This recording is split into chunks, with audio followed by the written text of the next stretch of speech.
जी अस्सलाम वालेकुम जनाब। लो सारा देखो जी, ये धाड़ लिम रहे ने बंदे। ये कोई 300 मन की धाड़ है जी, माशाल्लाह बड़ी वड्डी धाड़ आ।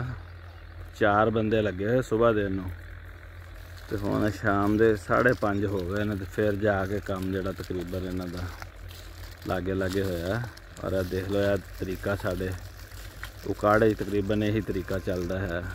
क्योंकि तूड़ी इत्थे बहुत महंगी है, फिर हारवैस्ट नहीं करवाई दी, थ्रैशर ही करवाई दी है। देखो तुसी